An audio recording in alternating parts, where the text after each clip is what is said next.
দুনিয়ার জীবনে কেউ চর্মচোখে আল্লাহকে দেখার সুযোগ পাবেন না। এটা অনেক বিরাট রহস্যের কথা, সব মুসলমানের জানা দরকার। আল্লাহকে দেখার জন্য চোখে যে পরিমাণ পাওয়ার থাকা দরকার, আল্লাহ ইচ্ছা করেই দুনিয়ার জীবনে কোনো মানুষের চোখে ওই পরিমাণ পাওয়ার দেন না। এই কারণে দুনিয়ার জীবনে কেউ আল্লাহকে দেখতে পাবে দেন না। কেন? দিলেই তো দেখবেন, দিলেন না।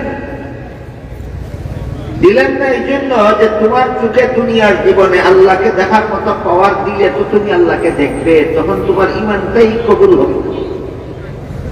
আল্লাহ দেখে ইমান আনলে ইমান কবুল হয় না।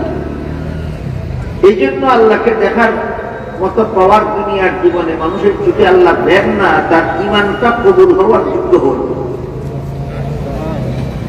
বুঝে থাকলে বলেন তো, আল্লাহ যে দুনিয়ার জীবনে আমার চোখে আল্লাহকে দেখার পাওয়ার দিলেন না, যে কারণে আমি আল্লাহকে দেখি না,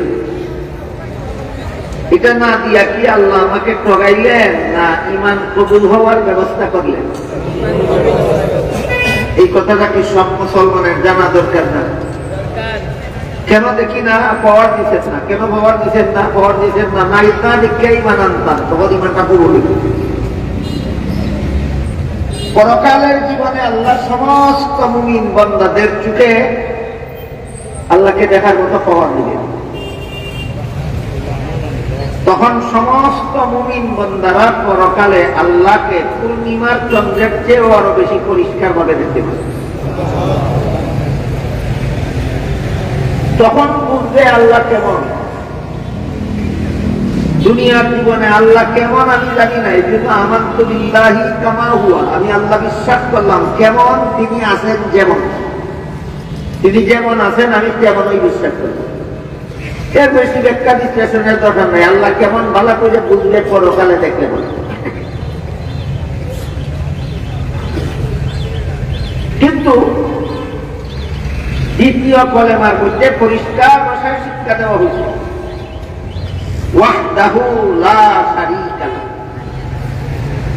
আল্লাহ একজন, আল্লাহর কোনো শরীক নাই। এই লা ইলাহা ইল্লাল্লাহ দাওয়াত সমস্ত নবী রাসূলগণ যার যার উম্মতকে দিয়েছেন। এক আল্লাহ ছাড়া কোনো মাবুদ নাই, এক আল্লাহ ছাড়া কোনো মাবুদ নাই, এক আল্লাহ ছাড়া কোনো মাবুদ নাই। হযরত মুসা আলাইহিস সালাম আল্লাহর কাছে আবেদন করেছিলেন, হে আল্লাহ, আমি নবী হিসাবে আমাকে স্পেশাল একটা জিকির শিক্ষা দিন। আল্লাহ বলেন, মুসা আলাইহিস সালামকে বললেন, তুমি লা ইলাহা ইল্লাল্লাহ জিকির করো। মুসা আলাইহিস সালাম বলেন, এই জিকির তো সমস্ত মুমিন মুসলমানেরাই করে, আমি নবী হিসাবে আলাদা জিকির কি পাইলাম?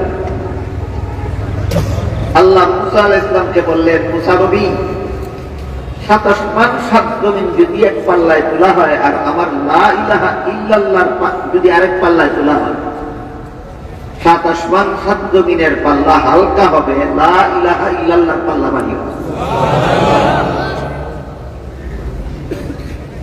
কি লা ইলাহা ইল্লাল্লাহর অর্থ? আল্লাহ ছাড়া আর কোনো, আল্লাহর সত্তার মতো কোনো সত্তাও নাই, আল্লাহর গুণের মতো কোনো গুণ হওয়ার কারণ নাই। আল্লাহ যত কাজ করতে পারেন এই কাজগুলিও আর কেউ করতে পারে। আল্লাহ লা শরীক, আল্লাহর কোনো শরীকদার নাই। আল্লাহর লা শরীক বিশ্বাস করার নাম হইল তাওহীদ, একত্ববাদ। একত্ববাদের মর্ম হইল আল্লাহকে লা শরীক বিশ্বাস। তাওহীদ শব্দের বাংলা অর্থ একত্ববাদ। এর সরল অর্থ হইল আল্লাহকে লা শরীক বিশ্বাস করা, আল্লাহর কোন শরীকদার নাই। আল্লাহর অস্তিত্বের মধ্যেও কোন শরীকদার নাই, আল্লাহর গুণের মধ্যেও কোন শরীকদার নাই, আল্লাহর কাজের মধ্যেও কোন শরীকদার নাই। অস্তিত্বের বেলায়ও আল্লাহ লা শরীক, গুণের বেলায় আল্লাহ লা শরীক, কাজের বেলায় আল্লাহ লা শরীক। অস্তিত্বের বেলায় লা শরীক কিভাবে একটু বোঝার চেষ্টা করি। একটু আগেই বলেছি, আপনারাও বিশ্বাস করেন আশা করি যে আল্লাহর কোনো শুরু নাই, আল্লাহর কোনো শুরু নাই এবং শেষ নাই। আল্লাহর যে শুরু নাই শেষ নাই, তাহলে আসমান জমিন চন্দ্র সূর্য গ্রহ নক্ষত্র মানব দানব জিন ফিরিস্তা পাহাড় সাগর সবকিছু সৃষ্টি করার আগেও আল্লাহ ছিলেন। সবকিছু সৃষ্টি করার আগেও আল্লাহ ছিলেন। স্থান বলতে কোনো কিছু ছিল না, না জমিন ছিল, না আসমান ছিল, না পাতাল ছিল, না আরশ ছিল, না সাগর ছিল, না পাহাড় ছিল, না চন্দ্র সূর্য ছিল, না গ্রহ নক্ষত্র, কিচ্ছুই ছিল না। তখন আল্লাহ ছিল। কিন্তু আমরা প্রথমে বাবার ঔরসে ছিলাম, সেখান থেকে মায়ের গর্ভে গেল, মায়ের গর্ভ থেকে ভূমিষ্ঠ হয়ে পৃথিবীতে আসলো, পৃথিবীর থেকে বিদায় হয়ে কবরে যাব। কবরে যাবেন না কেউ? কবরে যাব। কবর থেকে জীবিত হয়ে হাসরের মাঠে দাঁড়াবে। সেখান থেকে পুলসিরাত পার হতে পারলে জান্নাতে, না পারলে জাহান্নামে যেতে হবে। হাসরের মাঠ থেকে সারা দুনিয়ার সমস্ত মানুষ দুই ভাগে ভাগ হবে। একদল যারা পুলসিরাত পার হতে পারবে তারা জান্নাতে পৌঁছে যাবে, আরেক দল যারা পুলসিরাত পার হতে পারবে না তারা জাহান্নামে পড়ে যাবে। বলেন তো, এক সময় বাবার ঔরসে ছিলাম, আবার পিঠের মধ্যে ছিলাম, এটা একটা স্থান। সেখান থেকে মায়ের পেটে আসলাম, এটা একটা স্থান। সেখান থেকে দুনিয়াতে আসলাম, এটা একটা স্থান। এখান থেকে কবরে যাব, কবর কোন স্থান না, স্থান। কবর থেকে জীবিত হয়ে হাসরের মাঠে দাঁড়াবো, এটা কোন স্থান না। হাসরের মাঠ থেকে পুলসিরাত পার হয়ে আল্লাহ যদি দয়া করেন জান্নাতে পৌঁছে যাব, ওইটা কোন স্থান না। তাহলে আমরা যে কোনো সময় যে কোনো অবস্থায় থাকি একটা স্থানে থাকি, আল্লাহ কোন সময় কোন স্থানে থাকেন না। আমিও একটা স্থানে থাকি, আল্লাহ যদি আরেকটা স্থানে থাকেন, তাহলে আমি যেমন থাকার জন্য স্থানের মুখাপেক্ষী হয়ে গেলাম, আল্লাহ থাকার জন্য একটা স্থানের মুখাপেক্ষী হয়ে গেল। তখন আল্লাহকে আর অমুখাপেক্ষী মানা হল। আল্লাহ পবিত্র কোরআনের খুব ছোট্ট একটি সূরার নাম সূরা ইখলাস। এই সূরার মধ্যে বলেন আল্লাহুস সামাদ। আল্লাহ অমুখাপেক্ষী, বাংলা বুঝেন তো? অমুখাপেক্ষী মানে আল্লাহ কোনো কিছুর মুখাপেক্ষী। তাতে আপনি যদি বলেন আল্লাহ কোন স্থানে আছেন, তাহলে ওই স্থানের মুখাপেক্ষী বানিয়ে দেবেন। আল্লাহ মুখাপেক্ষী, এই জন্য স্থান সৃষ্টি করার আগে যেভাবে আল্লাহ কোন স্থানে ছিলেন না, স্থান সৃষ্টি করার পরেও আল্লাহ কোন স্থানে অবস্থান করেন না, ভবিষ্যতে অনন্তকাল পর্যন্ত আল্লাহ কোন স্থানে অবস্থান করেন। এগুলি আক্কেল বুদ্ধি জ্ঞান বিবেকের দ্বারা বোঝার ব্যাপার না, নবী রাসূলের মাধ্যমে আমরা জানতে পারি। হ্যাঁ, এটা জ্ঞান খাটাইয়া বোঝার উপায় না। যেসব বিষয় মানুষ আক্কেল বুদ্ধি খাটাইয়া বুঝবার ক্ষমতা রাখে না, ওইসব বিষয় জানা নেই যেগুলি আল্লাহ নবী রাসূল বলেন। তবে আল্লাহ কোরআনের বিভিন্ন আয়াত বলেছেন, আমি সমস্ত বান্দাদের সাথে সাথে আছি, তোমাদের যে যখন যেখানে থাকো আমি তার সাথে তখন সেখানেই থাকি। কোন তিন ব্যক্তি যদি কোথাও কানে কানে কথা বলে আমি তাদের কাছেও থাকি। কোন পাঁচ ব্যক্তি যদি কোথাও চুপে চুপে কথা বলে আমি তাদের কাছেও থাকি। তিন ব্যক্তির কম ব্যক্তি যেখানে থাকে আমি আল্লাহ সেখানেও থাকি। পাঁচ ব্যক্তির বেশি ব্যক্তি যেখানে থাকে আমি আল্লাহ সেখানেও থাকি। এখানে ওখানে সেখানে এগুলি তো স্থান। তারপর তুললাম আল্লাহ কোন স্থানে থাকেন না, তাহলে এখানে ওখানে সেখানে কেমনে থাকেন? এই প্রশ্নের জবাব হইল আল্লাহ এখানে থাকেন, ওখানে থাকেন, সেখানে থাকেন। বান্দা যখন যেখানে থাকেন তার সাথে সেখানেই থাকেন, তখন সেখানেই থাকেন। এটা আল্লাহ সত্তাগত ভাবে থাকেন বলা হয়েছে না, গুণগত ভাবে থাকেন। আল্লাহর গুণ জগতের সর্বত্র বিরাজমান। আল্লাহর গুণ জগতের সর্বত্র বিরাজমান। আল্লাহর গুণগুলির মধ্যে একটা গুণ হইল আল্লাহর ক্ষমতা।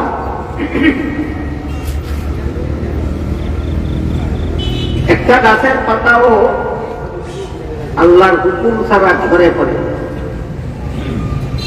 একটা গাছের কুড়ি আল্লাহর হুকুম ছাড়া পাতা হয় না। আপনারা কি মনে করেন? আল্লাহর হুকুম ছাড়া গাছের আগায় কুড়ি হয় না? আল্লাহর হুকুমে হয়। গাছের কুড়ি পাতা হয় এমনি নিজে নিজেই না আল্লাহর হুকুমে? গাছের পাতা গাছ থেকে ঝরে পড়ে আল্লাহর হুকুমে। তাইলে প্রতিটি গাছের পাতায় পাতায়, প্রতিটি পাতার গোটায় গোটায় আল্লাহর ক্ষমতা বিরাজ করে। আল্লাহর ক্ষমতাটা হইল আল্লাহর গুণ। সুতরাং আল্লাহদের জগতের সর্বত্র বিরাজমান হাতির নাতির গুণগত ভাবে, কিন্তু অস্তিত্বগত ভাবে আল্লাহ জগৎ সৃষ্টির আগেও কোন স্থানে থাকতেন না, জগৎ সৃষ্টির পরেও কোন স্থানে অবস্থান করেন। গুণগত ভাবে আল্লাহ সব জায়গায় আছেন, সত্তাগত ভাবে আল্লাহ কোন জায়গায় থাকেন না, অতীতেও না, বর্তমানেও না, ভবিষ্যতে।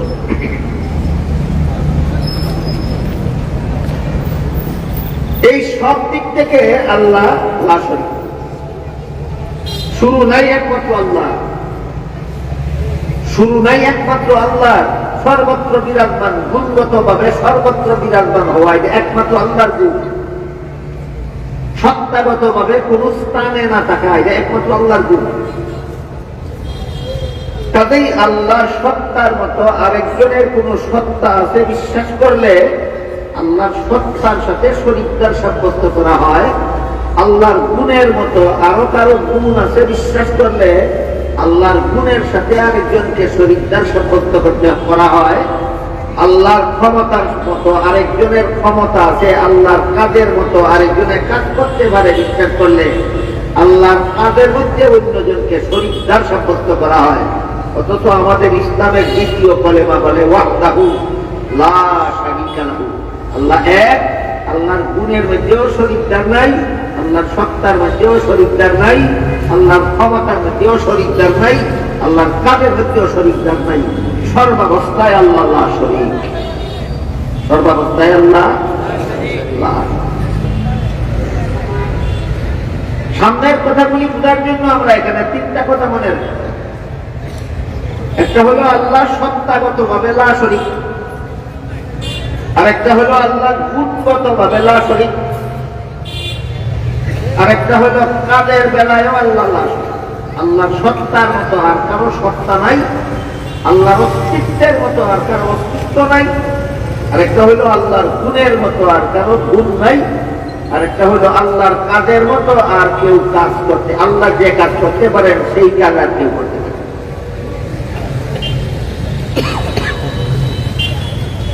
তাহলে আল্লাহর একত্ববাদ, আল্লাহকে লা শরীক বিশ্বাস করা মোটামুটি ভাবে তিন কথা।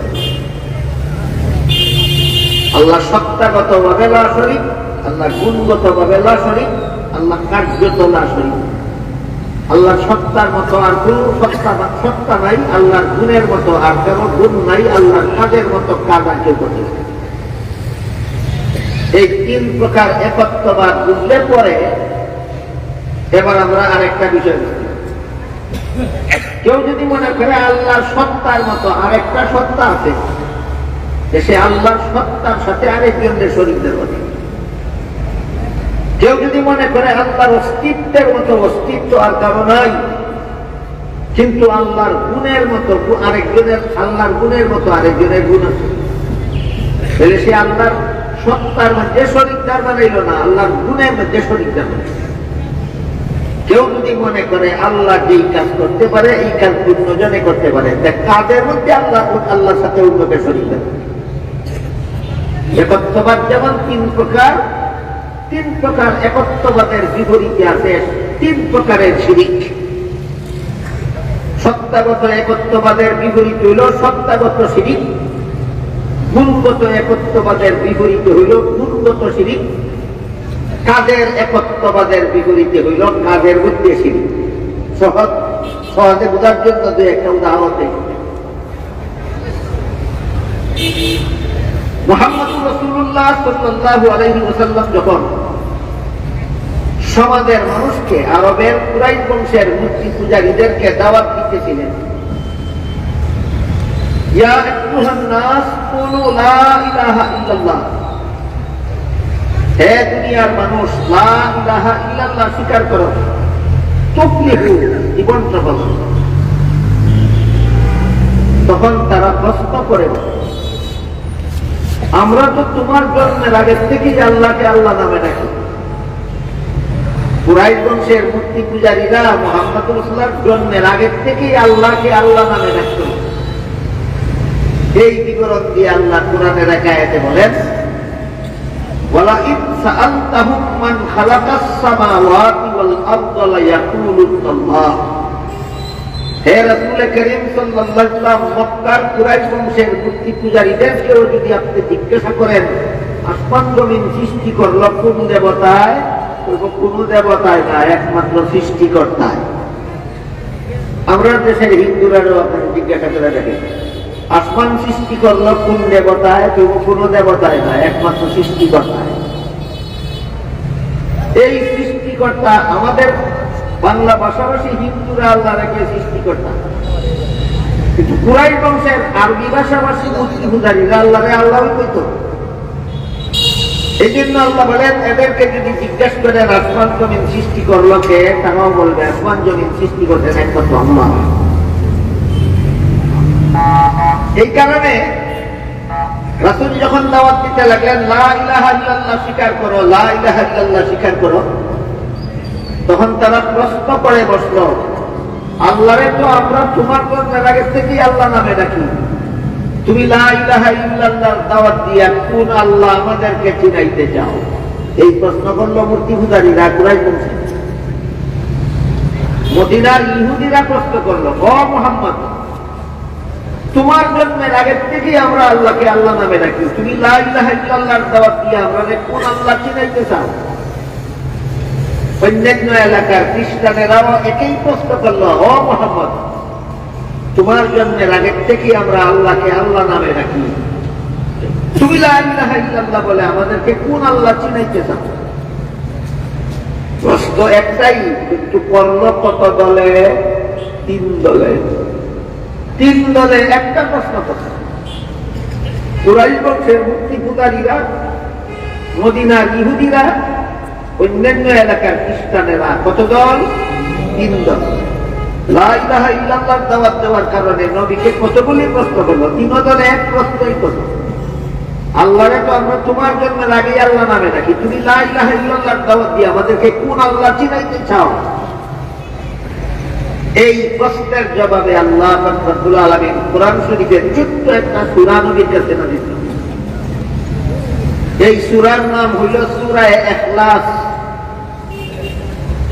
আমাদের দেশের সাধারণ মুসলমানে বলে কুল হু আল্লাহ। এই সূরা নাযিল করে আল্লাহ বলেন, প্রথমেই বলেন কুল, কুল অর্থ বলুন। হে মুহাম্মদুর রাসূলুল্লাহ সাল্লাল্লাহু আলাইহি ওয়াসাল্লাম, এই 3 দলের প্রশ্নের জবাবে আপনি বলুন, আল্লাহু আহাদ, আমি এক আল্লাহ চিনাই জগতের। ইহুদিরা তোমরা 2 খোদা মানো, খ্রিস্টানেরা তোমরা 3 খোদা মানো, মূর্তি পূজারীরা তোমরা বহু খোদা মানো। ইহুদিরা আসমান জমিনের সৃষ্টিকর্তা আল্লাহকেও আল্লাহ মানত, উযাইর নামের একজন নবীকেও আল্লাহর পুত্র আল্লাহ মানত। সৃষ্টিকর্তা আল্লাহ হইলেন বাবা আল্লাহ, আর উযাইর হইলেন ছেলে আল্লাহ। উযাইর এই ইহুদিরা মানত 2 খোদা।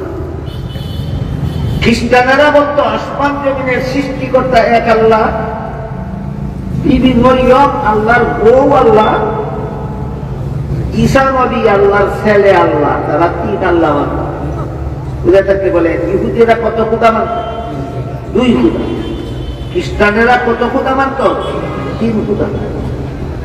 আর মূর্তি পূজারীরা যত খোদা মানে এর মধ্যে বড় বড় বলি গণলে হয় 360। মূর্তি পূজারীরা যত খোদা মানে এর মধ্যে বড় বড় খোদা গুলি গণলে সংখ্যা করা 360। আর ছোট বড় সকল খোদার সংখ্যা হইল 33 কোটি। মূর্তি পূজারীদের খোদার পরিমাণ 33 কোটি। এই 33 কোটি খোদা মানে যে মূর্তি পূজারীরা, এরাও মুহাম্মদ রাসূলুল্লাহ প্রশ্ন করে যে তোমার জন্মের আগের থেকে আমরা আল্লাহ আল্লাহ নাকি, তুমি লা ইলাহা ইল্লাল্লাহ কইরা কোন আল্লাহ চিনাইতেছো? যে খ্রিস্টানেরা তিন খোদা মানে তারাও প্রশ্ন করলো আল্লাহরে তোমার জন্মের আগের থেকে আমরা আল্লাহ নামে রাখি, তুমি কোন আল্লাহ চিনাইতেছো? যে ইহুদিরা দুই খোদা মানে তারাও প্রশ্ন করলো তোমার জন্মের আগের থেকেই আমরা আল্লাহকে আল্লাহ মানি, তুমি লা ইলাহা ইল্লাল্লাহর দাওয়াত দিয়ে আমাদেরকে কোন আল্লাহ চিনাইতেছ? জবাবে আল্লাহ বলেন কুল, তাদের প্রশ্নের জবাবে বলে দিন হুয়াল্লাহু আহাদ। তোমাদের আল্লাহ আর আমাদের আল্লাহ পার্থক্য হইল তোমাদের এক দলের খোদার সংখ্যা 33 কোটি, আরেক দলের খোদার সংখ্যা 3 জন, আরেক দলের খোদার সংখ্যা 2 জন। আর আমি যে খোদার দাওয়াত দেই তিনি মাত্র একজন। এবার বলেন আল্লাহ আল্লাহ সূরা নাযিল করে দুনিয়ার মুসলমানদেরকে যে শিক্ষা দিলেন এই শিক্ষাটা বুঝে থাকতে বলুন ইহুদিদের খোদা বানায় আর মুসলমানের খোদা বানায় কোনো বেশ কম নাই। খ্রিস্টানদের খোদা বানায় আর মুসলমানের খোদা বানায় কোনো বেশ কম নাই। মূর্তি পূজারীদের খোদা বানায় আর মুসলমানদের খোদা বানায় কোনো বেশ কম নাই। যারা দুই খোদা মানে এদের নাম হইল দ্বিত্ববাদী, যারা তিন খোদা মানে এদের নাম হইল তৃতীয়বাদী, যারা বহু খোদা মানে তাদের নাম হইল বহুবাদী, আর যারা এক খোদা মানে এদের পরিচয় হইল এরা একত্ববাদী। সাইড দলে ওই আল্লাহ মানে কিন্তু একদল বহুবাদী, একদল তৃতীয়বাদী, একদল দ্বিত্ববাদী, একদল একত্ববাদী। একমাত্র একত্ববাদীরা আল্লাহরে লা শরীক মানে, দ্বিত্ববাদীরা দ্বিতীয় দলকে আল্লাহর শরীকদার বানায়, তৃতীয়বাদীরা তৃতীয় দলকে আল্লাহর শরীকদার বানায়, বহুবাদীরা বহু দেবদেবীকে আল্লাহর শরীকদার বানায়। সুতরাং ইহুদিরাও আল্লাহরে শরীকদার বানাইয়া মানে, খ্রিস্টানেরাও আল্লাহ মানে শরীকদার বানাইয়া, মূর্তি পূজারীরাও আল্লাহ মানে শরীকদার বানাইয়া, একমাত্র মুসলমান আল্লাহ মানে লা শরীক। এই লা শরীক আল্লাহ মানার নাম একত্ববাদ। এটা জাহান্নাম থেকে বাঁচার 1 নম্বর শর্ত।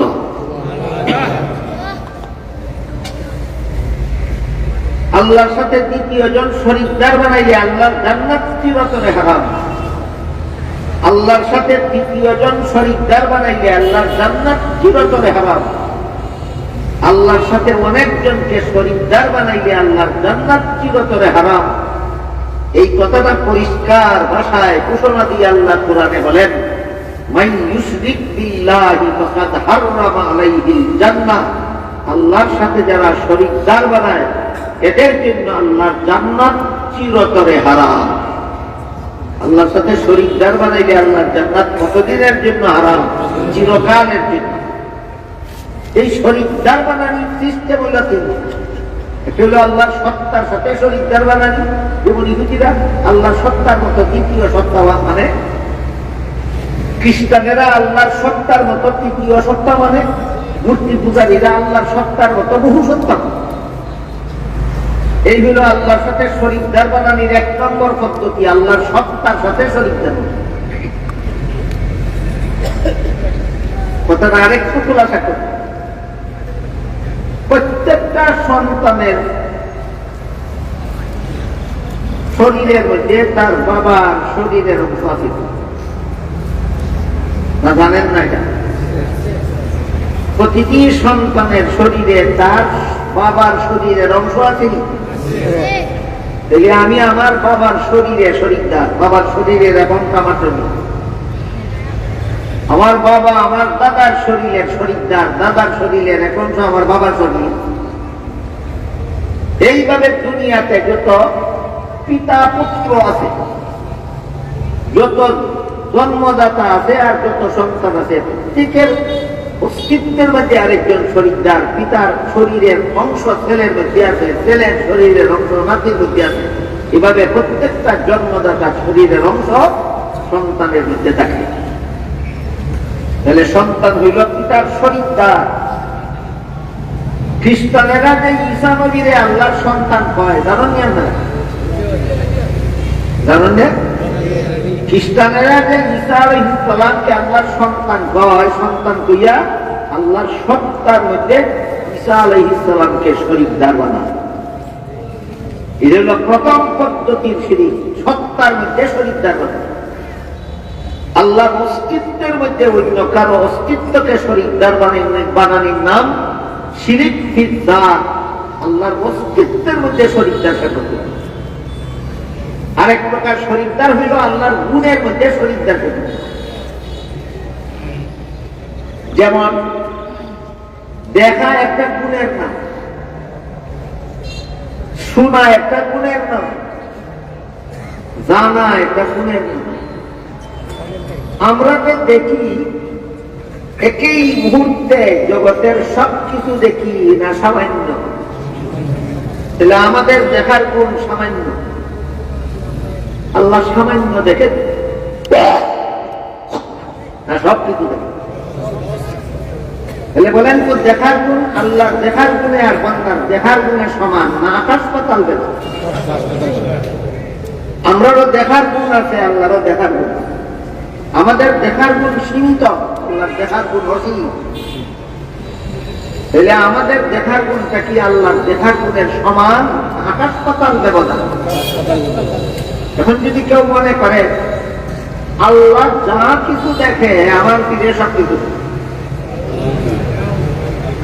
এরকম মানুষেরও অভাব নাই বাংলাদেশে। আপনারা যারা যারা নাউজুবিল্লাহ বলেন, আপনারা জেনে রাখেন বাংলাদেশে এমন এমন মুশরিকেরও অভাব নাই। আমার আল্লাহ যেমন ভাবে আমার অন্তরে কি কল্পনা করতেছি দেখে, আমার ফিরেও আমার অন্তরে কি কল্পনা করতেছি দেখে। আল্লাহর সত্তার সাথে শরীকদার বানাইল না আল্লাহর গুণের সাথে? কোন গুণ? দেখার গুণ। তেমনি ভাবে আমরা শুনি মাইকের আওয়াজ যত দূর পর্যন্ত যায় তত দূর পর্যন্ত শুনে। তাহলে আমরা শোনার গুণটা অসীম না সীমিত? বলেন তো আল্লাহ শুনেন কিনা? সীমিত না অসীম? তাহলে বন্দার শোনার গুণে আর আল্লাহর শোনার গুণে সমান সমান না আকাশ পাতাল ব্যবধান? এই ব্যবধান বিশ্বাস করলে আপনি একত্ববাদী, আপনি তাওহীদ ঠিক আছে। ব্যবধান উঠাইয়া দিয়া বন্দার গুণে আর আল্লাহর গুণে একাকার করে দিলেই শরীকদার সাব্যস্ত হইল। এটা হইল আল্লাহর গুণের মধ্যে শরীকদার সাব্যস্ত। আল্লাহর সত্তার মধ্যে ইহুদিরা দ্বিতীয় জনকে সাব্যস্ত করে, শরীকদার সাব্যস্ত করে। আল্লাহর সত্তার মধ্যে খ্রিস্টানেরা তৃতীয় জনকে শরীকদার সাব্যস্ত করে। আল্লাহর সত্তার মধ্যে মূর্তি পূজারীরা বহুজনকে শরীকদার সাব্যস্ত করে। এরা হইল আল্লাহর সত্তার সাথে শরীকদার সাব্যস্তকারী মুশরিক। আর অনেক মানুষ আছে যারা আল্লাহর সত্তার সাথে অন্যকে শরীক করেন। আল্লাহ যেই রকম ব্যক্তি আমার খ্রিস্টান ওই রকম ব্যক্তি বলে না, বলে আল্লাহ যেমন জগতের সবকিছু জানে আমার নবীও সবকিছু জানে। তাইলে নবীরে আল্লাহর জানার গুণের মধ্যে সমান বানানির বাকি কত না? বুঝুন না কত যাব? আল্লাহ যেমন সব কিছু জানেন, বেটায় নবীর ভক্তি দেখাইতে দেখাইতে আমার নবীও সবকিছু জানেন, সবকিছু জানেন। আল্লাহও সবকিছু জানেন, তোমার নবী কি সবকিছু জানেন? জানার গুণের মধ্যে নবীরে আল্লাহর শরীকদার বানাইল নি? বানাইল। সত্তার মধ্যে শরীকদার বানাইল না গুণের মধ্যে? গুণের মধ্যে শরীকদার। আল্লাহ পাক রব্বুল আলামিন কোরআনে বলেন, ইয়াসআলুনাকা আনিস সাআতি আইয়ানা মুরসাহা ফীমা আনতা মিন যিকরাহা ইলা রাব্বিকা মুনতাহা। হে রাসূল করিম সাল্লাল্লাহু আলাইহি ওয়াসাল্লাম, লোকেরা আপনাকে জিজ্ঞাসা করে কিয়ামতের কতদিন বাকি। আল্লাহ বলেন ফীমা আনতা মিন যিকরা, আমাকে বলবেন কিয়ামতের কতদিন বাকি। কিয়ামতের কতদিন বাকি সেটা একমাত্র আমি আল্লাহ জানি, আপনাকে জানাইছি না, আপনিও জানেন না, জগতের কেউ জানে না, শুধু আমি আল্লাহ জানি। তাহলে বলেন নবী আল্লাহ যা জানেন সব জানেন না আল্লাহ জানা যে পরিমাণ জানাইছেন সেই পরিমাণ জানেন? তাহলে আপনার একত্ববাদের ইমান ঠিক থাকবে। আর যদি আপনি মনে করেন আল্লাহ যা কিছু জানেন, নবীও সব কিছু জানেন, আল্লাহ জানেন কি আমাদের কতদিন বাকি, নবীকে বলেন আপনি জানেন না, আমি আপনাকে জানাইছি। যদি কেউ যদি বলে নবীও জানেন কি আমাদের কতদিন বাকি, তাহলে সে আল্লাহ জানার গুণের মধ্যে নবীকে শরীকদার সাব্যস্ত করল। সত্তার মধ্যে শরীক বানাইল না গুণের মধ্যে শরীক বানাইল? গুণের মধ্যে শরীক।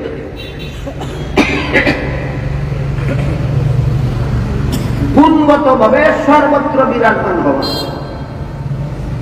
এটাও একমাত্র আল্লাহর গুণ। গুণগত ভাবে সর্বত্র বিরাজমান হওয়া আল্লাহ ছাড়া আর কারো গুণ নয়। যেমন একটু আগে বলেছি আল্লাহ কোরআনের আয়াতে বলেন, ওমা কুন্না গায়বিন, আমি জগতের কোথাও অনুপস্থিত নই। বাংলা বুঝে থাকলে বলেন যিনি কোথাও অনুপস্থিত নন তিনি উপস্থিত কোথায়? সত্তাগত ভাবে না গুণগত ভাবে? হ্যাঁ, গুণগত। সত্তাগত ভাবে আল্লাহ কোন স্থানে অবস্থান করেন, স্থান সৃষ্টি করার আগে যেমন ছিলেন এখনো। গুণগত ভাবে আল্লাহ সর্বত্র বিরাজমান। ওমা কুন্না গায়বিন। হাদিস শরীফে রাসূল করিম সাল্লাল্লাহু আলাইহি ওয়াসাল্লাম বলেন, ইন্নাকুম লা তাদউনা আসাম্মা ওয়ালা গায়বা, তোমরা যে আল্লাহকে ডাকো তিনি বদির নন। এই বদির বাংলা ভাষা, আমাদের আঞ্চলিক ভাষায় কয় আটকাল। তোমরা কি তা বলতে বলো?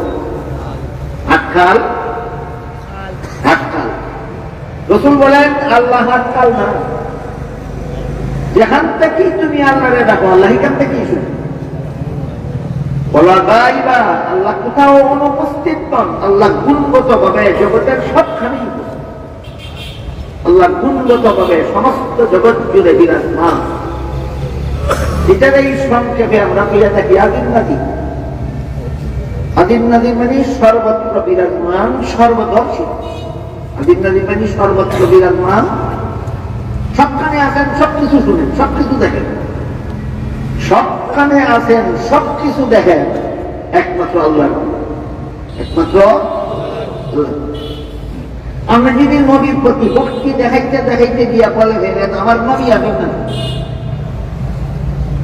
তাহলে আদিম নাদিদের গুণের মধ্যে আল্লাহ আর রাসূলের পার্থক্য রাখলেন না সমান বানাইয়া দিলেন? এটার নাম ওই শিরক, এটার নাম শিরক। নবীরে আদিম নাদির বলা নবীর তাজিম না, নবীরে আদিম নাদির বলা তাজিমের নামে নবীরে খোদার শরীকদার বানানো। নবীরে আদিম নাদির বললে নবীর তাজিম হয় না তাজিমের নামে নবীর সাথে আল্লাহর সাথে শিরক হয়? আল্লাহর সাথে শিরক হয়। আদিম নাদির হওয়া একটা গুণ, একমাত্র আল্লাহ, আর কারো নাই। নবীরে আদিম নাদির কইলেই নবীরে আদিম নাদিরের গুণের মধ্যে নবীরে আল্লাহর শরীকদার বানানো। হাদিস শরীফে রাসূল করিম সাল্লাল্লাহু আলাইহি ওয়াসাল্লাম বলেন, লা তুতরুনি কামা আতরাতিন নাসারা ঈসা ইবনে মারইয়াম ফা ইন্নী আবদুল্লাহি ওয়া রাসূলুহু ওয়ালাকিন কুলু আবদুল্লাহি ওয়া রাসূলুহু আও কামা ক্বাল আলাইহিস সালাতু ওয়াস সালাম। এর অর্থ হলো, হে আমার উম্মত মুসলমানেরা, খ্রিস্টানেরা যেমন ভাবে নবীকে তাজিম করার নামে আল্লাহর শরীকদার বানাইছিল, খ্রিস্টানদের নবী কে ছিলেন? ঈসা। নবীরে অপমান করি দাবি করত না সম্মান করি দাবি করত? খ্রিস্টানরা কইত নবীরে অপমান করি না সম্মান করি? সম্মান। নবীরে সম্মান করিয়া কি বানাইছিল? আল্লাহর পুত্র বানাইছিল। আগেই বলছি, পুত্রের শরীরে বাপের শরীরের অংশ থাকে নি। ওই নবীরে সম্মান করতে করতে আল্লাহর পুত্র বানাইয়া আল্লাহর অস্তিত্বের মধ্যে শরীকদার সাব্যস্ত করে দিল। নবীকে যে সম্মান করলে আল্লাহর শরীকদার সাব্যস্ত হয়, এটা নবীর তাদিম না, এটা আল্লাহর সাথে শিরিক এবং নবীর সাথে চরম বেয়াদবি।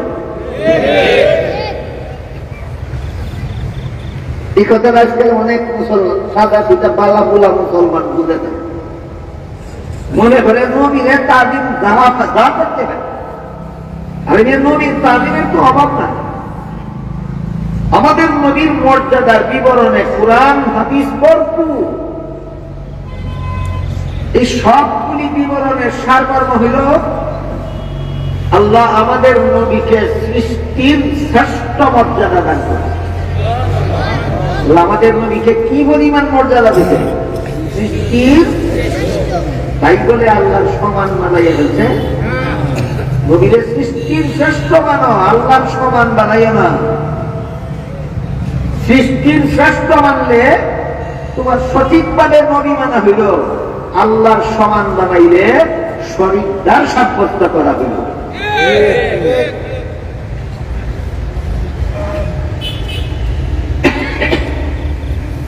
আমাদের নবীকে আল্লাহ পাক রব্বুল আলামিন সৃষ্টির শ্রেষ্ঠ মর্যাদা দিয়েছেন, কিন্তু আল্লাহর সমান বানাইছেন।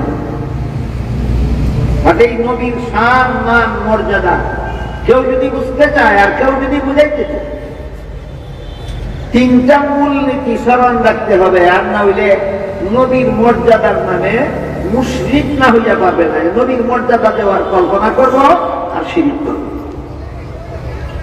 নবীর মর্যাদা সঠিকভাবে দিতে হইলে কত ব্যাপারে সতর্ক থাকতে হবে? তিন ব্যাপার। এক নম্বর, আমার নবীর মর্যাদা তোমার মন গড়া যুক্তির মুখাপেক্ষী নয়। নবীর মর্যাদার বিবরণে কুরআন হাদিস ভরপুর। বলেন আমাদের নবীর মর্যাদা কোন ব্যক্তির মন গড়া যুক্তির মুখাপেক্ষী না নবীর মর্যাদার বিবরণে কুরআন হাদিস ভরপুর? নবীর মর্যাদা বুঝাইতে গিয়ে মন গড়া যুক্তি দিও না। নবীর মর্যাদার বিবরণ যথেষ্ট পরিমাণ আছে।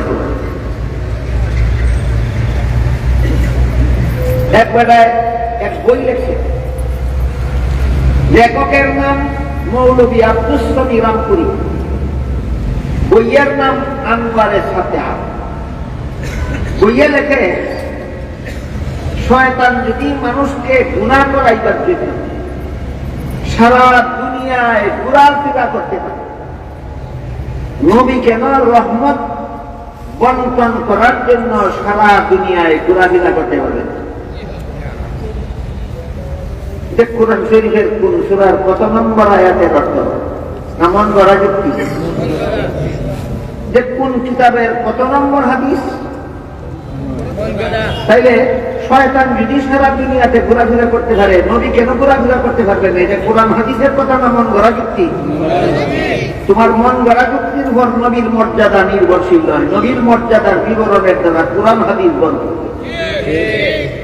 তাতে নবীর মর্যাদা কেউ যদি বুঝতে চায়, বুঝাইতে চায়, তাহলে তিন কথা মনে রাখতে হবে। এক নম্বর, মন গড়া যুক্তি দিও না, কোরআন হাদিস কও। এক নম্বর, মন গড়া যুক্তি না দিয়া কোরআন হাদিসের রেফারেন্স দিয়া নবীর মর্যাদা বলতে। দুই নম্বর, তোমার নবীকে আল্লাহ সৃষ্টির শ্রেষ্ঠ মর্যাদা দিয়েছেন, কাজে এমন মর্যাদার কথা বলো না যেটা নবী ছাড়া অন্যের মধ্যে আছে। এটা পেলে নবীর মর্যাদা হবে না, আরো অপমান হবে। যেমন ওই মৌলবী ওই বইয়ের মধ্যে আর একটা যুক্তি দিচ্ছে,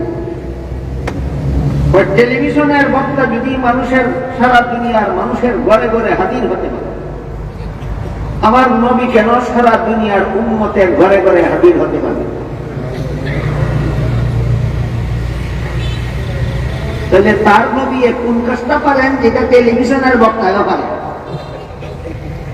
কল্যাণী মর্যাদা না চরম অপমান? যে জায়গা খান লাগাল খাওয়া ইহান খান পাইও না, যে খান লাগাল খাওয়া তো খান খান সাহাবাদিকেরা খালি নবীর মর্যাদা করতেই হবে না, নবীর যথাযথ মর্যাদা 3 শর্ত পালন করিয়া হয়। 1 নম্বর, মন করা যুক্তি না দিয়া কোরআন হাদিসের রেফারেন্স দাও। 2 নম্বর, মর্যাদা দিতে গিয়া সৃষ্টির আর কারো সমান বানে না, তোমার নবীকে আল্লাহ সৃষ্টির শ্রেষ্ঠ মর্যাদা দিয়েছেন। 3 নম্বর, নবীকে মর্যাদা দিতে গিয়ে আল্লাহর শরীকদার বানাইও না।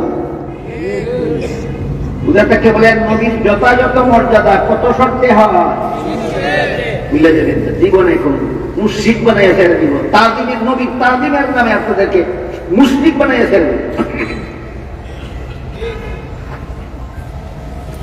নবীর যথাযথ মর্যাদার জন্য 3 শর্ত। 1 নম্বর, মন গড়া যুক্তি নয়, কোরআন হাদিসের রেফারেন্স দিতে। 2 নম্বর, টেলিভিশনের বক্তার সাথে আর শয়তানের সাথে তুলনা করা যাবে না, এগুলি নবীর মর্যাদা না, এগুলি অপমান।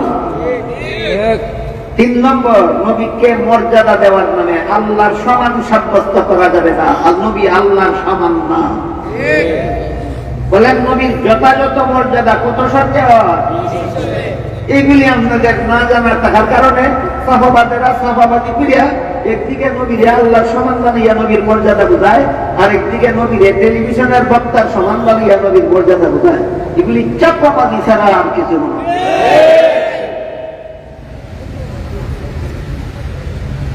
এক হাদিসে রাসূল বলেন, ইন্নাল্লাহা ফাদ্দালানি আলাল আম্বিয়া ওয়া ফাদ্দালা উম্মতি আলাল উমাম।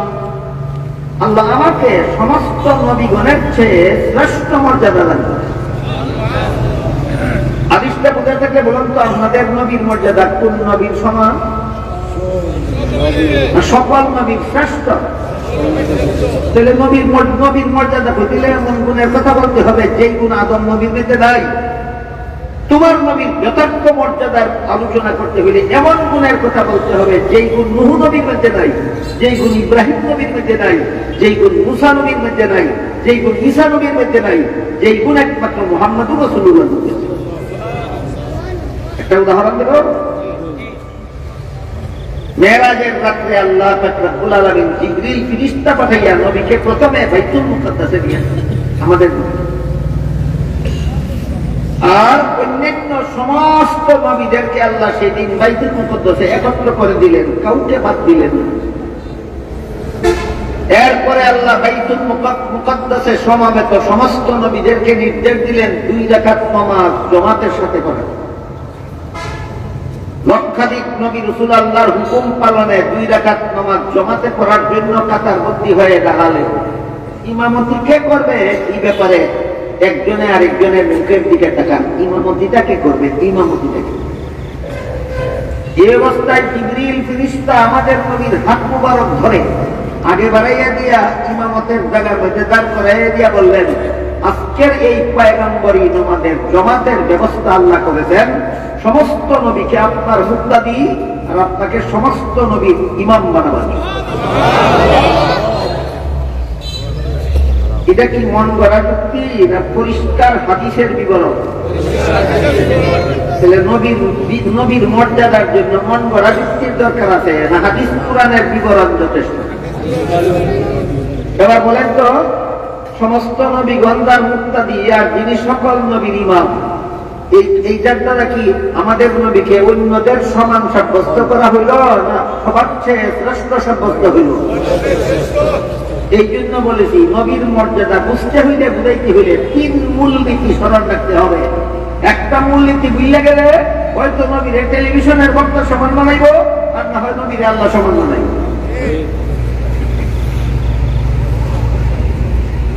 এই দান্দালিতেই আমাদের সমাজে তো সাফাবাদী কইরা যুক্তি দিতে দিতে কোন সময় নবীর শয়তানের সাথে তুলনা করে, কোন সময় টেলিভিশনের বক্তার সাথে তুলনা করে, আর কোন সময় নবীর হাদিন নাজির। বলেন হাদিন নাজির হওয়া নবীর গুণ না একমাত্র আল্লাহর গুণ? একমাত্র আল্লাহর গুণ। নবীকে দেওয়ার নামই শিরিক, এটার নামই শিরিক সিফাত। আল্লাহর গুণের সাথে নবীকে শরীক দেওয়া। আল্লাহ পাক রব্বুল আলামিন পবিত্র কোরআনের এক আয়াতে বলেছেন, ওয়ামা কুনতা লাদাইহিম ইয আজমাউ আমরাহুম ওয়া হুম ইয়ামকুরুন। হে রাসূল করিম সাল্লাল্লাহু আলাইহি ওয়াসাল্লাম, ইউসুফ আলাইহিস সালামের বড় 10 ভাই ইউসুফকে কুয়ায় নিক্ষেপ করার জন্য যখন বসে ফলা পরামর্শ করতেছিল, আপনি যদি হাজির নাজির হইতেন ঘটনা নিজেই দেখতেন, নিজেই জানতেন। যেহেতু আপনি হাজির নাজির না, সেখানে আপনি ছিলেন না, এই জন্য কোরআন নাজিল করে আমি আপনাকে ঘটনা জানাই। কোরআনের কথা বুঝে থাকতে বলুন, ইউসুফ নবীকে কুয়ায় ফেলে দেওয়ার জন্য বড় বড় দরজায় যেখানে বসে ফলা পরামর্শ করতেছিল, আমাদের নবী সেখানে হাজির নাজির ছিলেন। আল্লাহ বলছেন না, হাজির নাজির না বলছেন। আল্লাহ বলেন হাজির নাজির না, আর তুমি কো হাজির নাজির। আল্লাহর বিরুদ্ধে কথা কইলে শুনিও।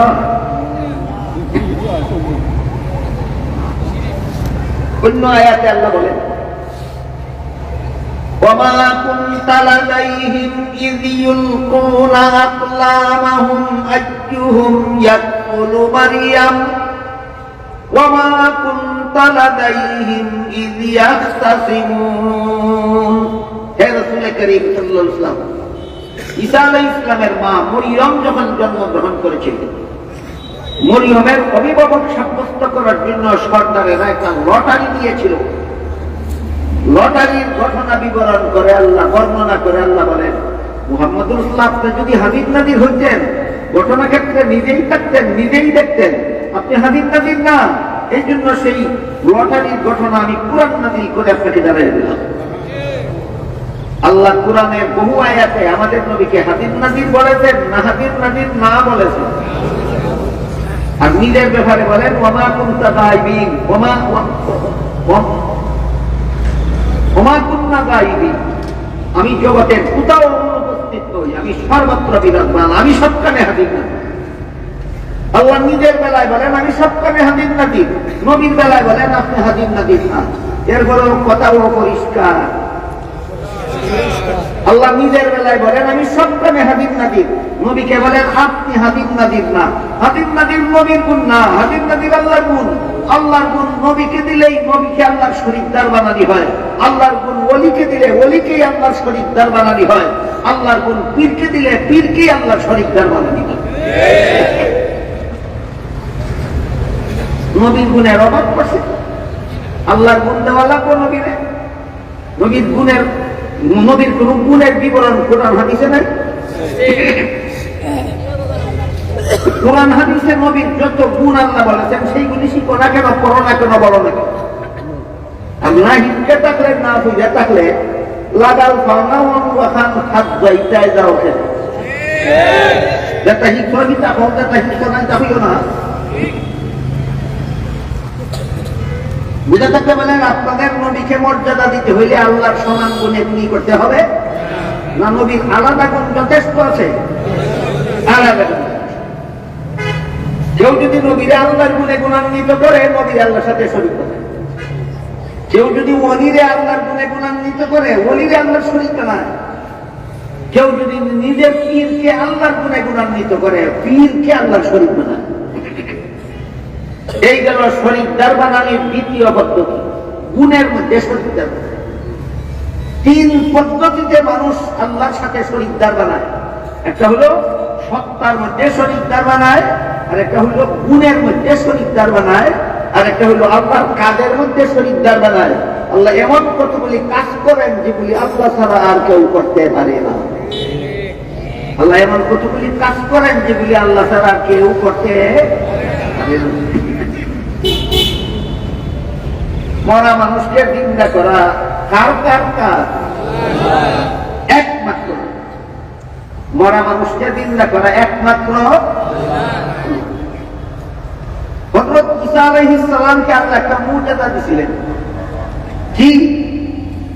মরা মানুষকে বলতেন কুন বিইজনিল্লাহ, আল্লাহর হুকুমে জিন্দা। তো ঈসা নবী মুর্দাকে বলতেন আল্লাহর হুকুমে জিন্দা। তাইলে মরা মানুষের নিন্দা করার কাজটা নিজেই করতেন না আল্লাহর হাওয়ালা দিয়া? আল্লাহ।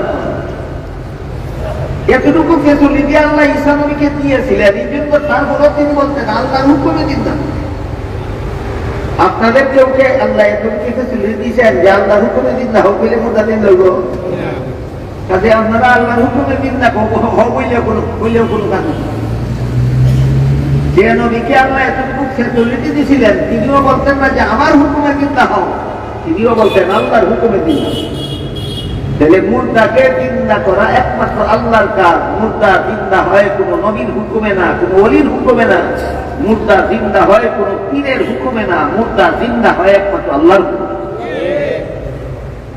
এখন যদি কেউ মনে করে নবী মুর্দাকে নিন্দা করতে পারেন, ওলি মুর্দাকে নিন্দা করতে পারেন, আমার পীর মুর্দাকে নিন্দা করতে পারেন, যেই কাজটা আল্লাহ পারে না এই কাজটা নবী পারেন বিশ্বাস করে, যেই কাজটা আল্লাহ ছাড়া কেউ পারে না এই কাজটা ওলিয়ে পারেন বিশ্বাস করে, যেই কাজটা আল্লাহ ছাড়া কেউ পারে না এই কাজটা তার পীরে পারে বলে বিশ্বাস করে, আল্লাহর কাজের মধ্যে শরীকদার বানায়।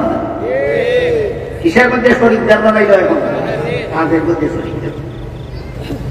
মানুষকে সন্তান দান করা একমাত্র আল্লাহর কাজ। সন্তান দান করা একমাত্র আল্লাহর কাজ। কেউ যদি বিশ্বাস করে আমার নবী সন্তান দিতে পারে, ওই নবীরে আল্লাহর কাজে শরীকদার। কেউ যদি মনে করে বাবা শাহজালাল মানুষকে সন্তান দিতে পারেন, বাবা শাহজালালকে আল্লাহর কাজে শরীকদার বানে। কেউ যদি মনে করে আমার পীর মুরিদানকে সন্তান দিতে পারেন, নিজের পীরকে আল্লাহর কাজে শরীকদার বানাইল। শরীকদার বানানোর 3 নম্বর পদ্ধতি। বলেন দুনিয়ার যত মানুষ যত কিছুকে আল্লাহর শরীকদার বানায় কত পদ্ধতিতে? 3 পদ্ধতি। হয়তো আল্লাহর সত্তার মধ্যে শরীকদার বানায়, আর না হয় আল্লাহর গুণের মধ্যে শরীকদার বানায়, আর না হয় আল্লাহর কাজের মধ্যে শরীকদার বানায়। বুঝাইতে পারলাম শিরিক কত প্রকার? 3 প্রকার। শিরিক ফিল যাত, শিরিক ফিল সিফাত, শিরিক ফিল আফআল। আল্লাহর সত্তার মধ্যে শরীকদার বানায়, আল্লাহর গুণের মধ্যে শরীকদার বানায়, আল্লাহর কাজের মধ্যে শরীকদার বানায়। আল্লাহর কাজের মধ্যে শরীকদার বানাইয়া বন্ড পীরের দল, একটা অনেক গান আছে, অনেক গানে দেখা। এর মধ্যে বন্ড পীরের দলের একটা গান আপনাদেরকে শোনাই। আল্লাহর কাজের মধ্যে শরীকদার বানাইয়া বন্ড পীরের দল গান বানাইছে। কবর পূজারি, পীর পূজারি, মাদার পূজারি, বন্ডরা এইরকম মঞ্চের মধ্যে হাজার মানুষের সামনে মাইকের মধ্যে কি গান গায়, আর কয় ওলির শান গায়। সিরিকি গান গায় আর কয় ওলির শান গায়।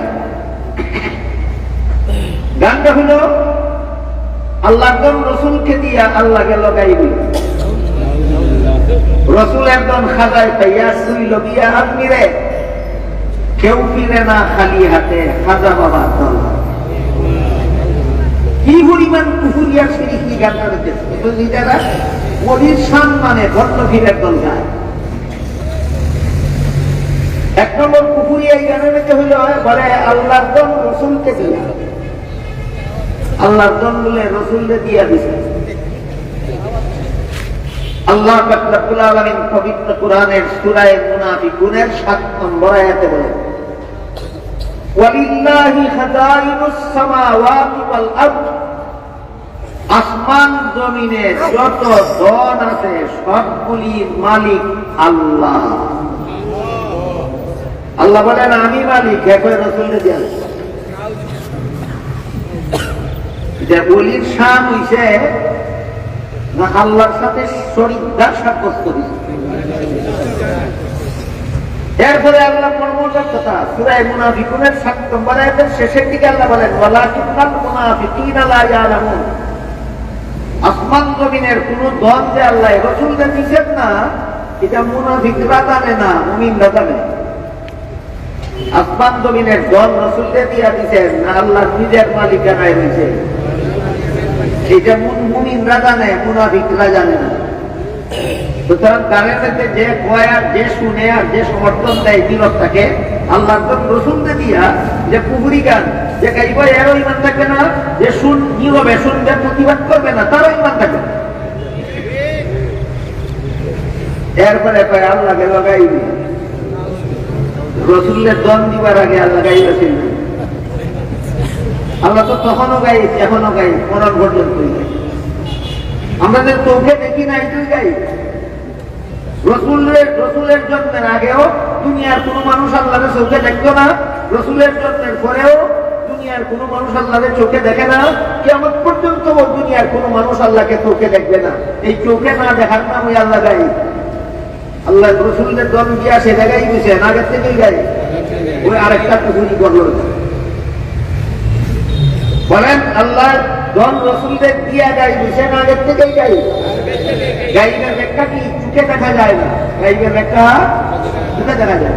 রসুলের জন্মের আগেও দুনিয়ার মানুষ আল্লাহকে চোখে দেখছেন। এখনের যুগের মানুষ আল্লাহরে চোখে দেখে না, কিয়ামত পর্যন্ত দেখবে না। কেন দেখবে না? আমি আগে বুঝি। এই আপনার তাহলে আল্লাহ কি আজকে নয়া গাই না চিরকালই গাই? কিন্তু পরকালে আল্লাহ মানুষের চোখের আড়ালে গাইব থাকবেন না, আগেই বুঝি। পরকালে মুমিন বান্দাদের চোখে আল্লাহ পাওয়ার দিবেন, তখন সমস্ত মুমিন বান্দারা আল্লাহকে যেমন ভাবে হাদিন নাদিন বিশ্বাস করে, তেমনি ভাবে হাদিন নাদিন দেখতেও পারবে। এই গেল কুফুরি গান, ওলির শানের নাম। আল্লাহর জন রসুলকে দিয়ে আল্লাহ গেল গাইবে। এরপরে কয় রসুলের জন খাজায় ভাইয়া, ওই রসুল কোন সময় দুনিয়াতে বিদায় হিসেবে দেয়, তোর খাজা দুনিয়া গাইতে কোন সময়? শত শত বছর আগে গেছেন যে রসুল দুনিয়ার থেকে বিদায় হইয়া, শত শত বছর পরে আইল খাজা দুনিয়ায়।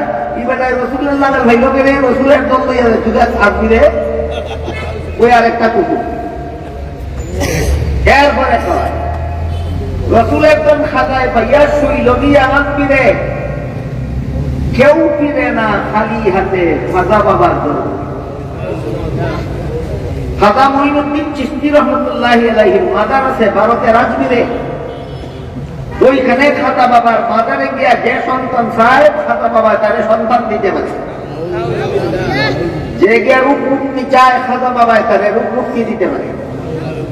যে সুখ শান্তি চায়, খাজা বাবা তারে সুখ শান্তি দিতে পারে। যে ধন সম্পদ চায়, খাজা বাবা তারে ধন সম্পদ দিতে পারে।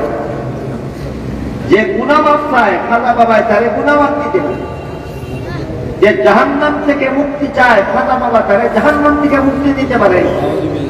যে জান্নাত চায়, খাজা বাবা তারে জান্নাত দিতে পারে। এই হলো কেউ ফিরে না খালি হাতে, খাজা বাবার দরবারে গানের ব্যাখ্যা। বলেন খাজা বাবারে আল্লাহ অনেকগুলি কাজের মধ্যে শরীকদার বানাইল কিনা? এটা হল শরীকদার বানানির তৃতীয় পদ্ধতি। শরীকদার বানানি, আমার কথা বলি বুঝে থাকে বলুন, আল্লাহর সাথে কত পদ্ধতিতে মুসলিমরা শরীকদার বানায়। এক নম্বর আল্লাহর সত্তার সাথে শরীকদার বানায়। ইহুদিরা দ্বিতীয় দণ্ডের শরীকদার বানাইছে, খ্রিস্টানেরা তৃতীয় দণ্ডের শরীকদার বানাইছে, মূর্তি পূজারীরা বহু দণ্ডের শরীকদার বানাইছে। এই জন্য ইহুদিদের নাম দ্বিত্ববাদী, খ্রিস্টানদের নাম তৃতীয়বাদী, মূর্তি পূজারীদের নাম বহুবাদী। একমাত্র মুসলমান আল্লাহর সাথে আর কাউকে শরীকদার বানায় না, এই জন্য মুসলমানের নাম একত্ববাদী। একদলের সাত নাম মনে করি। আল্লাহর সাথে যারা যারা শরীকদার বানায় তিন পদ্ধতিতে। একদল আল্লাহর সত্তার সাথে শরীকদার বানায় শিরক করে, আরেকদল আল্লাহর গুণের সাথে শরীকদার বানায়, আরেক দলে আল্লাহর কাদের সাথে শরীকদার বানায়। আল্লাহর কাদের সাথে, যেই কাজ আল্লাহ ছাড়া কেউ করতে পারে না, এই কাজগুলো হ্যাঁ খাজা বাবাই করতে পারে।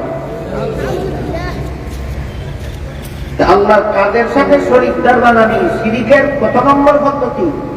3 নম্বর। 3 নম্বর এই 3 পদ্ধতির যে কোনো পদ্ধতি যারা আল্লাহর সাথে শরীকদার বানায়, এদের ব্যাপারে আল্লাহ কোরআনে অনেক কথা বলেছেন। যদি 1-2টা কথা বলতে বিষয় আল্লাহকে এক আয়াতে বলেন, তুমি আল্লাহ সত্তার সাথে শরীকদার বানাও, চাই গুণের সাথে শরীকদার বানাও, চাই আল্লাহ কাদের সাথে শরীকদার বানাও। আল্লাহ বলেন, ইন্নাল্লাহা লা ইয়াগফিরু আন ইউশরাকা বিহি ওয়া ইয়াগফিরু মা দুনা যালিকা লিমান ইয়াশা। আল্লাহ সমস্ত গুনাহগারের সব গুনাহ মাফ করে দিবেন, কিন্তু আল্লাহর সাথে যারা শরীকদার বানায় এদের গুনাহ আল্লাহ কখনো মাফ করবেন না। শরীক বানানির নিম্নমানের যত গুনাহ আছে, শরীক বানানির নিম্ন স্তরের যত গুনাহ আছে, আল্লাহ সব গুনাহ মাফ করে দিবেন। কিন্তু আল্লাহর সাথে যারা শরীকদার বানায় এদেরকে আল্লাহ কখনো মাফ করে না। আরেক আয়াতে বলেন মান ইউশরিক বিল্লাহি ফাকাদ হারামা আলাইহিল জান্নাহ, আল্লাহর সাথে যারা কোন পদ্ধতিতে শরীকদার বানায়, সত্তার সাথে বানাক অথবা গুণের মধ্যে বানাক অথবা কাজের মধ্যে বানাক, আল্লাহর সাথে তিন পদ্ধতির কোন পদ্ধতিতে যারা শরীকদার বানায়, আল্লাহ বলেন শরীকদার যারা বানায় এদের জন্য আমার জান্নাত চিরকালের জন্য হারাম। আল্লাহর সাথে যারা শরীকদার বানায় এদের জন্য আল্লাহর জান্নাত কতদিনের জন্য হারাম? চিরকালের জন্য। এই জন্য শিরিকের চেয়ে বড় কোনো গুনাহ নাই। কোরআনের এক আয়াতে আল্লাহ পরিষ্কার ভাষায় বলেছেন ইন্না শিরকা লাযুলমুন আযীম, শিরিক গুনাহ এর মানে হলো আল্লাহর সাথে শরীকদার বানানোর গুনাহ। আল্লাহ বলেন আল্লাহর সাথে শরীকদার বানানোর গুনাহটা হলো সবচেয়ে বড় জঘন্যতম।